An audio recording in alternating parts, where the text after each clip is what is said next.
Alright, what's up guys? This is Superstars and Stripes VPs, and this is going to be my first video.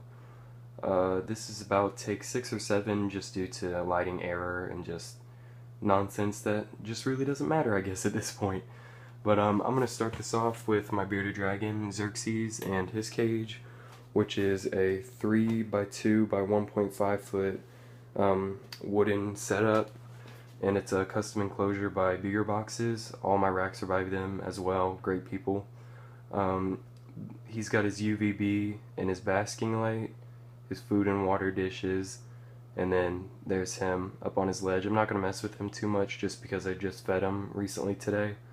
But we're going to jump straight into the ball pythons because that's what this channel is going to be mainly for. So first here I have this one open. This is a pastel banana male. He's 400 grams and he's ready to breed. He's got plugs and everything. So here he is. This guy I'm actually going to end up getting rid of. I just don't need him for my projects anymore just due to an acquisition that I'll be getting in on Tuesday. Already have Aspen on this. Great.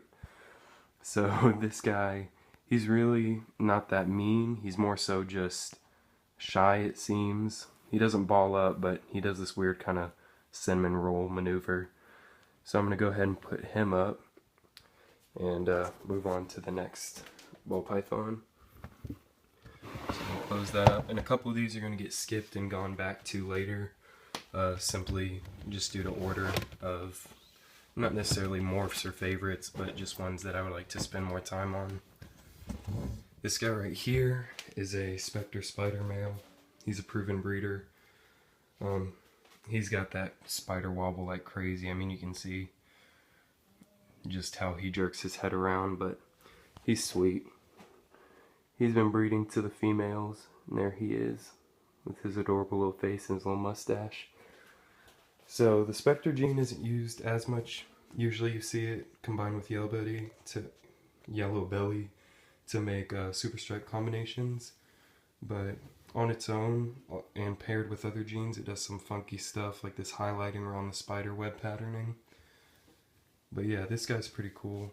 Should be getting a couple clutches fathered by him, hopefully, if he is the male that took. So I'm going to go ahead and put him back in. And we're going to go through this rack and then we'll go to the bigger adults.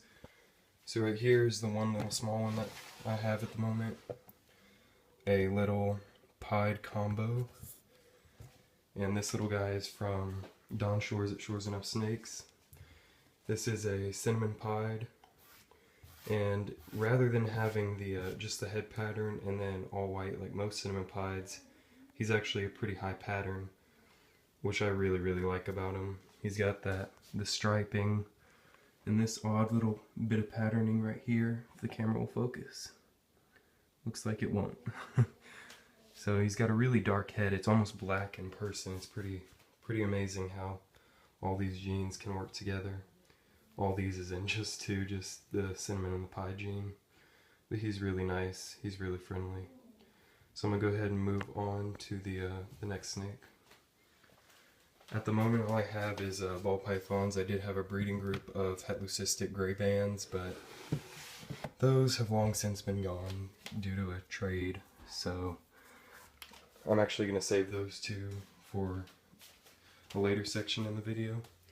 So I'm just going to go through these females pretty quick to go to the most important ones. This girl I'm not going to mess with too much because she just ate. This is a pastel genetic stripe, and she's at about 1,800 grams in breeding, so hopefully we'll get a clutch from her.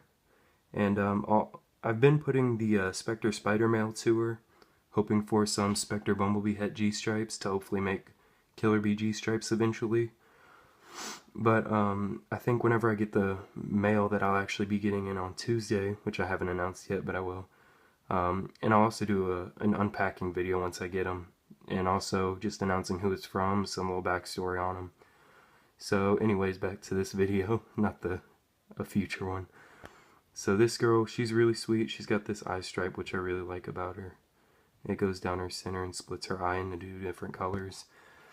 I'm not going to mess with her once again just because she had eaten, but I'll do an update video on most of these in about a month or so, once my collection has really settled down with what I have. sorry for the lighting. The only way I can really do this is in this corner where they're set up. This girl right here is a 4,000 to 4,500 gram normal. She's actually way deep in shed. You can even see the purple overcast in her just on the camera. Oh, she's heavy. So here's this girl. She's been bred to a banana, a black pastel, and a specter spider. So big who's your daddy clutch whenever she lays. I'm thinking that this is her pre-lay shed. I noticed something that seemed kind of like an ovulation, but with the size rat that she eats. I can't really tell.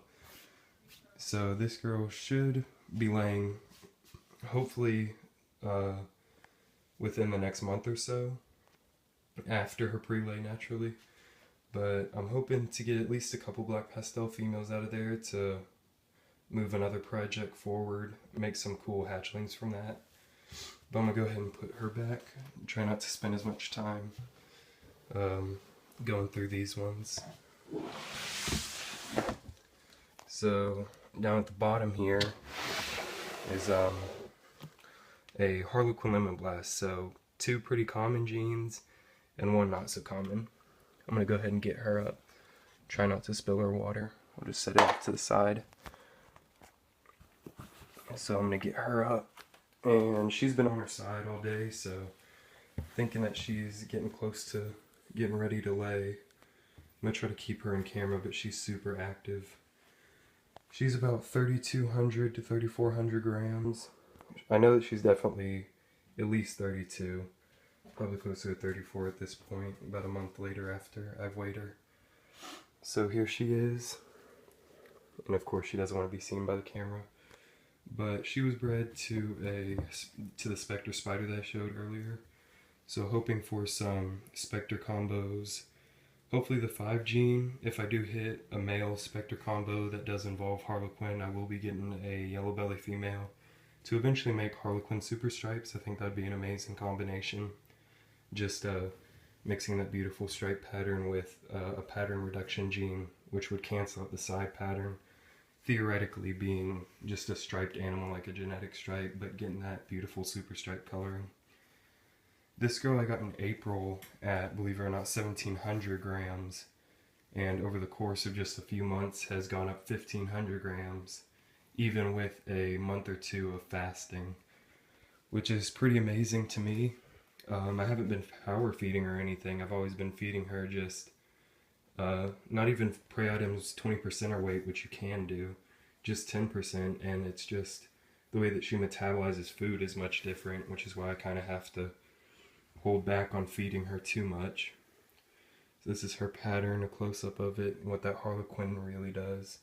The Harlequin just cancels out a lot of the striping, so like right here you see there should be a stripe right there, you can see it start, and then there's the remnants of some, but the Harlequin just kind of, it's not so much a pattern reduction gene as it is a pattern fusing.